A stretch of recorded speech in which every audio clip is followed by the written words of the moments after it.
یہ سوال فرما رہے ہیں کہ حدیث شریف میں لکھا ہوا ہے کہ مسیح علیہ السلام، مسیح آنے والے، وہ 2 زرد چادروں میں لپٹے ہوئے دمشق میں ایک سفید مینارے پر اتریں گے، اور آپ لوگ خام خواہ کی تعویل کر لیتے ہیں کہ 2 زرد چادروں سے مراد 2 بیماریاں ہیں، اور یہ تمثیلی کلام ہے، اصلی کلام نہیں ہے۔ یہی سوال ہے نا آپ کا؟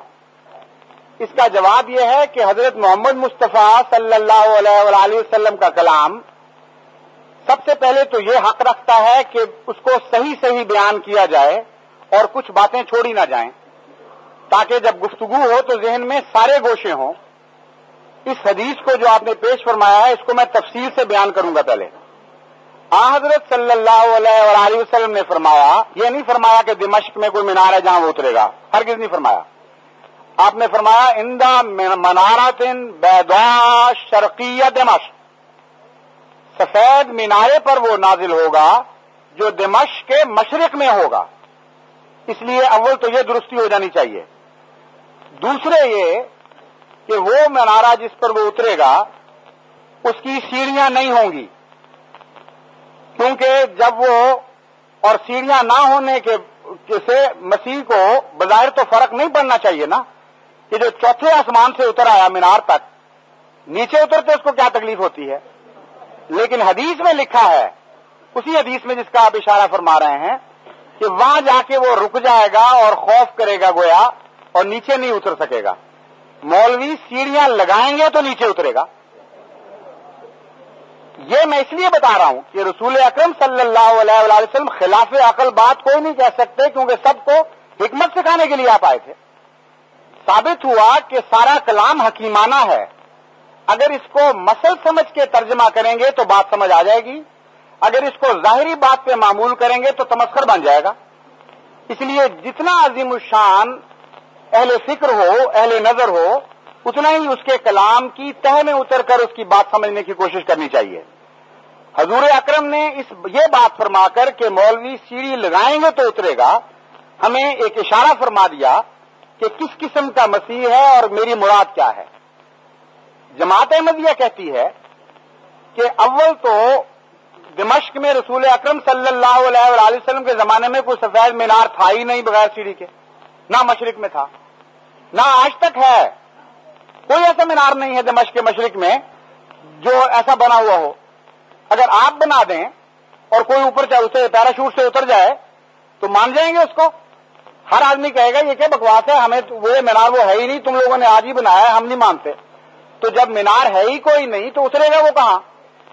دوسری بات یہ ہے کہ اب میں آپ کو تشریح کر کے بتاتا ہوں مسلسل کیا معنی بنتے ہیں۔ حضور اکرم صلی اللہ علیہ وآلہ وسلم نے اس میں کئی خبریں دی ہیں تمثیلی کلام میں۔ سفید مینارہ روشنی کا نشان بھی ہوتا ہے اور صلح کا نشان بھی۔ سفید رنگ، سفید جھنڈا، یہ علم کی علامت بھی ہوتا ہے اور امن کی علامت بھی ہوتا ہے۔ حضور اکرم صلی اللہ علیہ وآلہ وسلم نے یہ سمجھایا امت کو کہ وہ علم کی کے مینار پر اترے گا، وہ روشنی لے کر آئے گا، اور اس کے جنگ کے اس کی لڑائی کے ہتھیار دلائل ہوں گے، کیونکہ روشن مینار دلائل کی علامت ہوا کرتا ہے۔ سفید رنگ دکھانے سے مراد یہ ہے کہ وہ امن کی تعلیم دینے والا ہوگا، ورنہ وہ سرخ رنگ کے مینار پہ اترتا۔ تیسری بات یہ بتائی کہ جب اترے گا تو عربوں میں اس کو تلاش نہ کرنا، کیونکہ دمشق کے مشرق میں نازل ہوگا، اور دمشق کے مشرق میں عجمی علاقے ہیں، سارے عرب علاقہ کوئی نہیں ہے۔ دمشق کے مشرق میں عرب علاقہ ہے ہی کوئی نہیں۔ صاف پتہ چلا کہ وہ غیر عرب علاقے میں، عجمی علاقے میں آنے والا ہے۔ پھر حضور نے فرمایا کہ علماء جب تک سیڑھیاں نہیں لگائیں گے وہ نہیں اترے گا۔ مطلب یہ ہے کہ ہر خدا کا بھیج آنے والا خدا کی طرف سے خود بخود گھروں میں داخل نہیں ہو جایا کرتا۔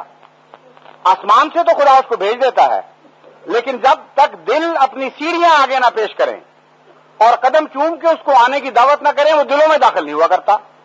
چنانچہ حضرت محمد مصطفیٰ صلی اللہ علیہ وآلہ وسلم ہمارے ایمان کے مطابق سب سے بلند مینار پہ اترے تھے، سب سے زیادہ سفید مینار پہ اترے تھے، لیکن ایک غلام حبشی سیاہ رنگ والے نے اپنی سیڑھی لگا دی نفس کی، محمد مصطفیٰ اس کے سیاہ گھر میں اترے اور اسے نورانی کر دیا، لیکن ابو جہل نے وہ چیز نہیں لگائی اور وہ گھر تاریک کا تاریک رہا۔ بس یہ کلام ہے محمد مصطفیٰ ہے جسے سمجھنے کی کوشش کرنی چاہیے۔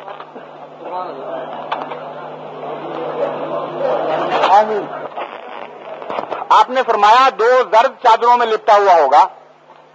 زرد چادریں بیماریوں کی نشانی ہوتا ہے، زرد رنگ بیماری کا نشانی ہوتا ہے۔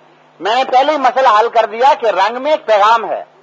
اگر سفید رنگ میں صلح کا پیغام ہے، امن کا پیغام ہے، تو زرد رنگ میں بیماری کا پیغام ہے، اور علم رویا کے سارے ماہرین یہی لکھتے ہیں۔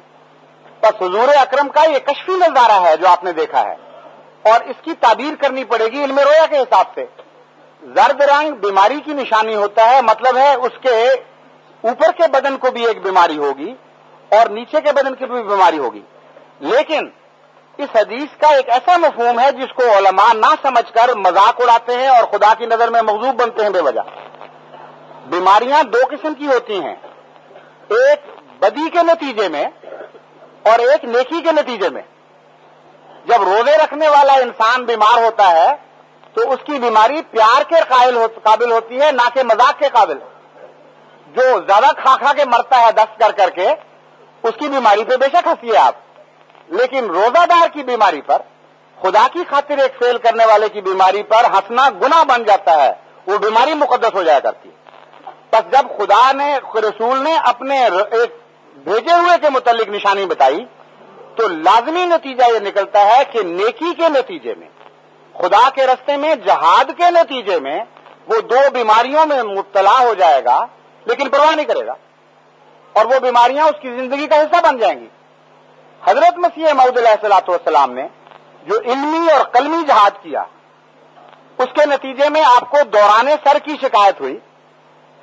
یہ سارے اطباء جانتے ہیں کہ غیر معمولی محنت کرنے والا انسان دن کو بھی کام کرے، راتوں کو بھی جاگے، کچھ خدا کے راستے میں لکھے، کبھی عبادت کے لیے کھڑا ہو جائے، ایسا شخص سر چکرانے کی بیماری میں مبتلا ہو جایا کرتا ہے۔ اور زیادہ علمی کام کرنے والے کو سلسل بول نہیں بلکہ بار بار پیشاب کی شکایت ہو جاتی ہے، ایکسائٹ ہو جاتا ہے وہ۔ اب اگر یہ دونوں باتیں اسلام کی دشمنی میں ہو رہی ہیں تو یہ بیماریاں لانتی ہیں، لیکن اگر اسلام کی تائید میں کوئی شخص اس وجہ سے بیمار ہو رہا ہے تو دونوں بیماریاں برکت کا موجب ہیں۔